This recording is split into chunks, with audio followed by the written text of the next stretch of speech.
तुम्ही रोज स्वामींचं नाव घेता, पण तरीही मनात सतत अस्वस्थता वाटते का? तुम्हाला असं वाटतंय का की मंत्र म्हणल्याने फक्त शब्द उच्चारले जातात, पण आयुष्यात काहीच बदलत नाहीये? मग थांबा.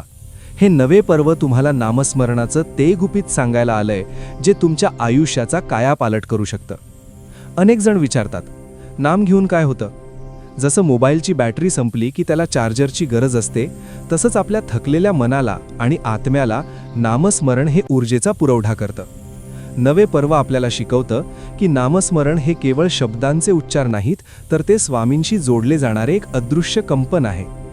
नवे पर्व, नामाच्या शक्तीने जीवनाची शुद्धी.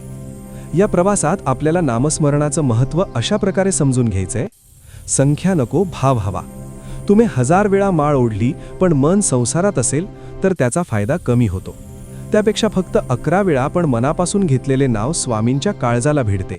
नामात भाव असेल तरच देव प्रसन्न होतो. नकारात्मकतेचा नाश.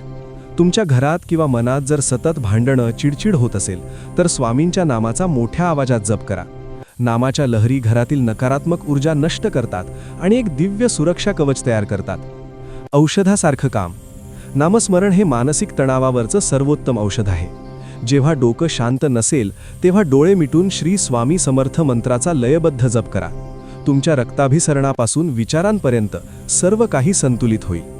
अशक्य ते शक्य करण्याची ताकद. स्वामी म्हणतात, जिथे विज्ञानाचा अंत होतो तिथे माझ्या नामाची शक्ती सुरू होते. ज्या गोष्टी तुमच्या नशिबात नाहीयेत त्या मिळवून देण्याची ताकद तुमच्या नामाच्या साधनेत आहे.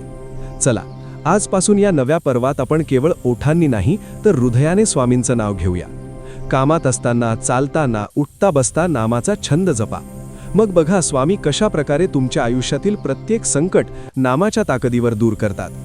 आजपासून तुम्ही दररोज किमान 10 मिनिटे सर्व चिंता सोडून शांतपणे स्वामींच्या नामात तल्लीन होणार का? कमेंटमध्ये श्री स्वामी समर्थ लिहून या संकल्पाची साक्ष द्या.